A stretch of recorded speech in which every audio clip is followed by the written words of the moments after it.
Franklin Delano Roosevelt was the 32nd President of the United States of America, 1933 to 1945. He was a distant cousin of President Theodore Roosevelt, and like his relative, had studied at Harvard, also at Columbia University, and had been Undersecretary of the Navy, 1913 to 1920. But unlike his predecessor, Franklin aligned himself with the Democratic Party. Although he went on to practice law, he left the profession at a very young age to devote himself to politics. Roosevelt Democrat is considered by many as the best president in the history of the United States, holding office for 12 years.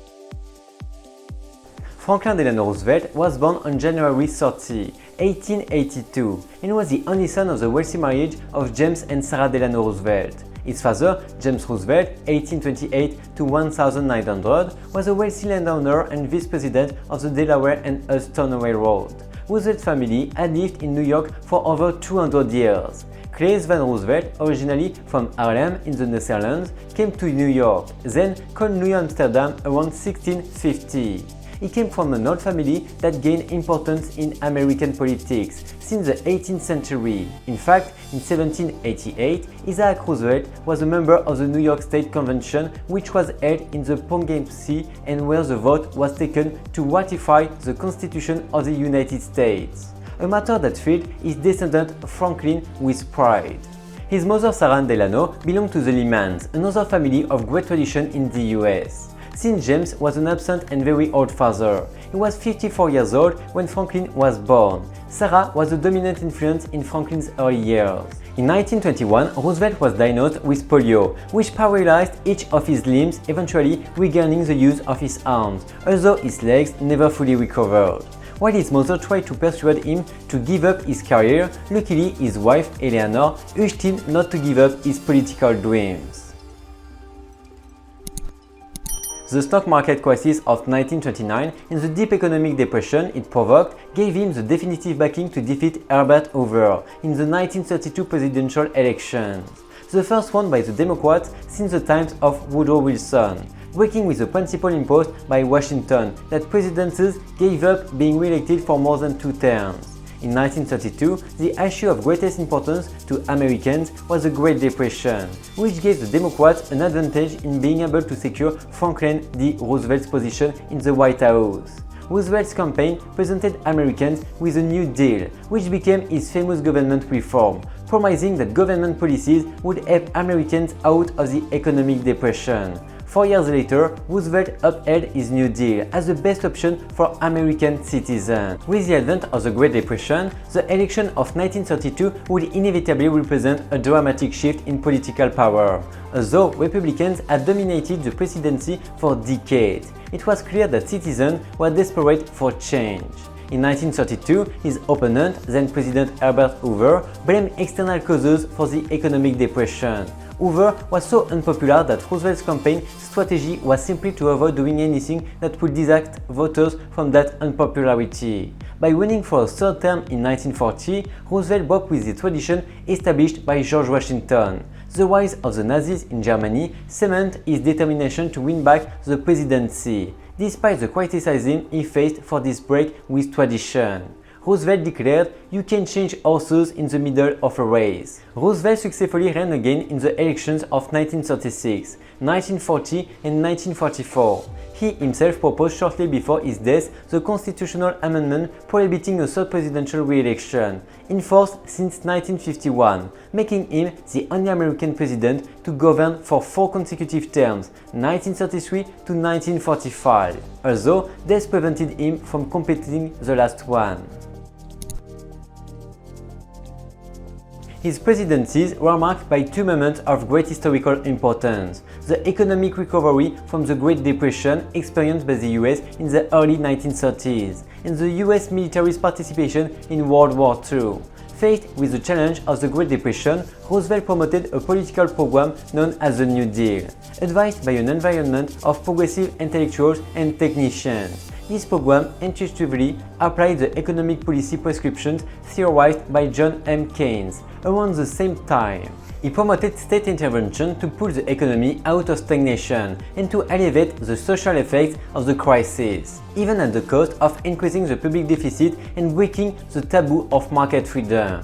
He thus put an end to the golden age of American ultraliberalism, opening the age of the welfare state.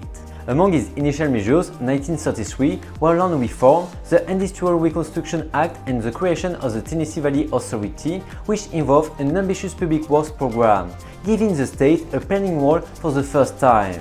During a second phase, from 1935 to 1936, it regulated labor relations in favor of workers, guaranteed freedom of association, created unemployment, retirement and disability pensions, and introduced the 40-hour work week and the minimum wage. This public interventionism and the president's own popularity made him accumulate great power, which his adversaries tried to curb. Some of his measures were declared unconstitutional by the Supreme Court. Roosevelt succeeded in creating a social security system and reforming American capitalism in a modern sense, which prevented social outbursts and allowed the country to regain confidence. But in the strictly economic field, he did not succeed in relaunching growth until the Second World War, 1939 to 1945, set in motion the American rearmament. Indeed, after overcoming the economic crisis, Roosevelt's great challenge was the struggle for world supremacy. He established diplomatic relations with the Soviet Union and instituted a policy of good neighborliness with traditional subjugated countries, relinquishing control of Cuba, the Philippines, and Haiti. However, in the face of the aggressiveness demonstrated by Nazi Germany since Hitler came to power in 1933, Roosevelt confronted the dominant isolationism in Congress, set rearmament in motion in 1938, and aligned the United States with the Allied side in defense of liberties, Credit and Lease Act and Atlantic Charter, both in 1941. He thus prepared the American intervention in the war, which took place after the Japanese attack on Pearl Harbor 1941. He established a war economy regulated by the federal government, thanks to which he mobilized all the country's resources and ended up imposing his democratic and industrial superiority over Germany and Japan. With the Axis powers defeated, Roosevelt negotiated with his allies, Churchill and Stalin, the organization of the post-war world at the conferences of Tehran in 1943, Dumbarton Oaks in 1944, and Yalta in 1945. In accordance with his ideas of peaceful understanding among nations, Roosevelt pushed ahead with his project to create a United Nations organization, UNO, and was conciliatory towards Stalin, but he could not prevent Stalin from adopting a position of strength, consolidating the world power of the Soviet Union and determining the bipolarization of the immediate Cold War. Supported to the end by his wife Eleanor, who helped him as a close political collaborator, Roosevelt died of a cerebral hemorrhage in the middle of negotiations. His vice president, Harry S. Truman, replaced him. Roosevelt's mastery of the media, first radio and then movies and newsreel, presaged how executives could use the media to speak directly to the American people. In particular, his fireside chats remained a model of astute presidential messaging.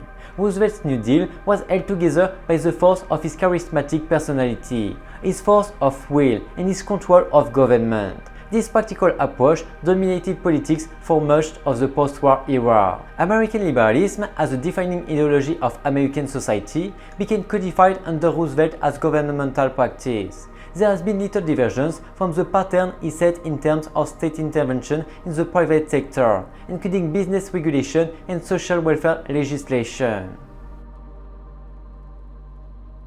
If we ask who was the best US president, we will not have a single true answer. However, when historians are asked the same question, Franklin Roosevelt is always on the list of the best presidents. And no doubt, despite some omissions such as not providing aid to Jewish refugees during the Holocaust, Roosevelt created the laws necessary for the US to emerge from the Great Depression.